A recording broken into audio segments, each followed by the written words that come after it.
ഇന്ന് നമുക്ക് തിരുവാറന്മുള ക്ഷേത്രത്തിലെ കണ്ണൻ കള്ളന്മാരെ പിടിച്ച കഥ കേൾക്കാം. നമുക്ക് വളരെ പണ്ട് നടന്നൊരു കഥയാണ്.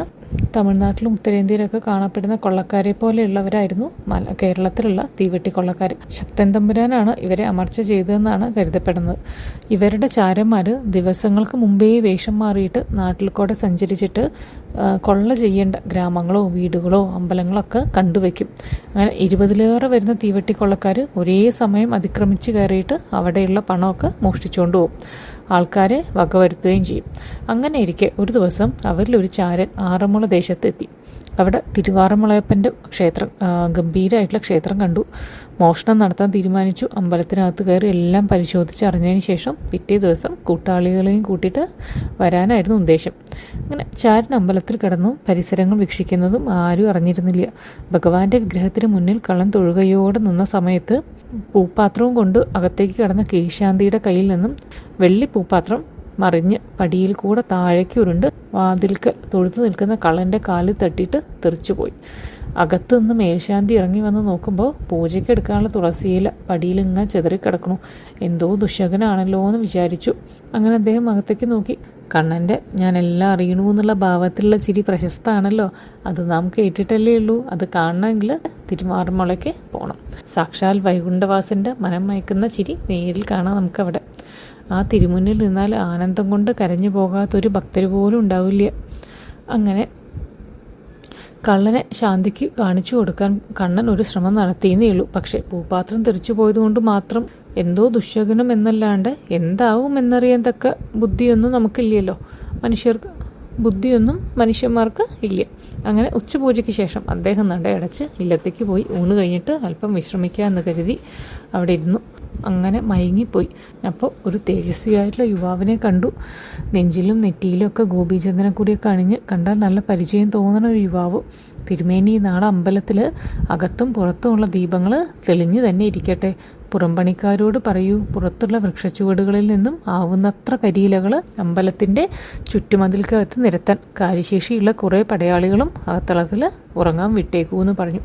ഇത്രയായപ്പോൾ നമ്പൂരി ഞെട്ടി ഉണർന്നു. ഇത് സത്യമാണോ മിഥ്യയാണോ എന്നറിയാണ്ട് അദ്ദേഹം പരിഭ്രമിച്ചു. വേഗം അമ്പലത്തേക്ക് നടന്നു. ക്ഷേത്രത്തിൻ്റെ ചുമതലയുള്ള തിരുവിതാംകൂറിൻ്റെ ക്ഷേത്രാധികാരി വിവരം അറിയിച്ചു. ഇത് വെറും സ്വപ്നമല്ലേ അങ്ങന്നേ, അവിടുന്ന് തോന്നിയതാകാം എന്ന് പറഞ്ഞിട്ട് അദ്ദേഹം ആ വൃദ്ധബ്രാഹ്മണനെ മടക്കി അയച്ചു.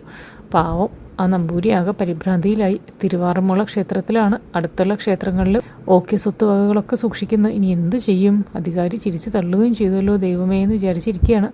അദ്ദേഹം പരിചയക്കാരും അദ്ദേഹം പറഞ്ഞ കേൾക്കുന്നതുമായ കുറച്ച് ക്ഷേത്രം ജീവനക്കാരെയും തൂപ്പുകാരെയൊക്കെ വിളിച്ചു വരുത്തി. തൂപ്പുകാരോട് അന്ന് വൈകുന്നേരം അധികാരി പോയതിന് ശേഷം ക്ഷേത്രവളപ്പിൽ കരിയില നിറയ്ക്കാനും ആരോഗ്യമുള്ള ഒരു 3-4 കഴകക്കാരോട് ഊട്ടുപുരയിൽ തന്നെ തങ്ങാനും ആവശ്യപ്പെട്ടു.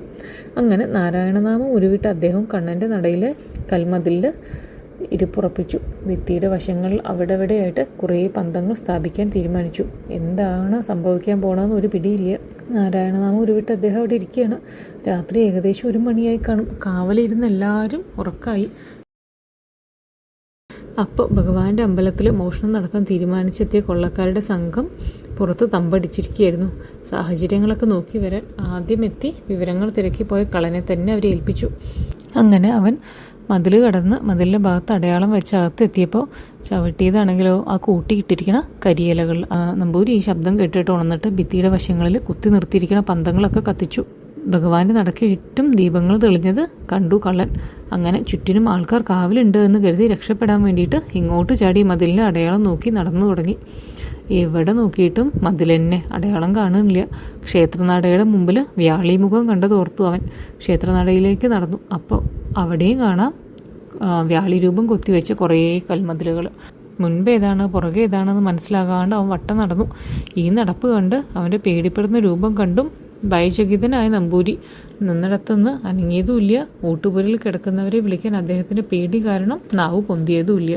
പക്ഷെ കള്ളൻ്റെ കൂടെ വന്നവർ നേരം വെളുക്കാറാവുന്നത് കണ്ടിട്ടും അകത്ത് പോയ ആൾ പുറത്ത് വരാഞ്ഞത് കൊണ്ടും വാളുകളും മറ്റു ആയുധങ്ങളൊക്കെ എടുത്തിട്ട് അകത്തേക്ക് പ്രവേശിക്കാനായി പമ്പയാറിൻ്റെ വശത്തോടെ ഉള്ള പടവുകൾ കയറി. അപ്പോൾ എവിടെ നിന്നോ കുറേയധികം ശരങ്ങൾ പാഞ്ഞു വന്ന് അവരുടെ ദേഹത്ത് പതിക്കുകയും ആ കാവൽക്കാർ ഇപ്പോഴും ഉണർന്നിരിക്കണു എന്ന് കരുതി അവർ ആയുധങ്ങളും പണസഞ്ചികളൊക്കെ അവിടെ ഉപേക്ഷിച്ച് ഓടി രക്ഷപ്പെടുകയും ചെയ്തു. അകത്ത് പെട്ടുപോയ കള്ളന് എന്ത് പറ്റിയെന്ന് നോക്കാം നമുക്ക്. സ്ഥലവിഭ്രാന്തി പിടിപെട്ട് അവൻ അമ്പലത്തിന് ചുറ്റും നടന്നുകൊണ്ടേയിരുന്നു. അങ്ങനെ നേരം വെളുക്കാരായപ്പോൾ ആൾക്കാർ അവനെ ബലമായിട്ട് പിടിച്ച് രാജാവിൻ്റെ ഭടന്മാരെ ഏൽപ്പിച്ചു. അവ മുഖാന്തരം അവൻ്റെ കൂട്ടാളികളെയും തളയ്ക്കാൻ രാജഭടന്മാർക്ക് കഴിഞ്ഞു. അപ്പോൾ വിചാരണയ്ക്ക് കൊണ്ടുപോയപ്പോൾ ചാരനായ കള്ളനോട് ശിപായി ചോദിക്കുകയാണ്, നീയാണ് ഒരു തരത്തിൽ എല്ലാ കൂട്ടാളികളെയും പിടിക്കാൻ സഹായിച്ചത്, എന്തുകൊണ്ട് ആറന്മുള അമ്പലത്തിൽ മോഷണം നടത്താതിരുന്നു എന്നുള്ളത് ചോദിക്കുകയാണ്. അപ്പോൾ അവൻ പറയുകയാണ്, പല അമ്പലങ്ങളും മോഷണം നടത്താൻ ഞങ്ങൾ പോയിട്ടുണ്ട്, എന്നാൽ കള്ളനെ തോൽപ്പിക്കണ മഹാകള്ളൻ ഇരിക്കുന്നിടത്ത് ആദ്യമായിട്ടാണ് കയറണത്. ഒറ്റ രാത്രി കൊണ്ടല്ലേ തിരുവാറന്മുളയപ്പൻ ശ്രീകോവിലിന് ചുറ്റും വ്യാളീമുഖത്തോടു കൂടിയ കരിങ്കൽ കോട്ട കെട്ടിയത്.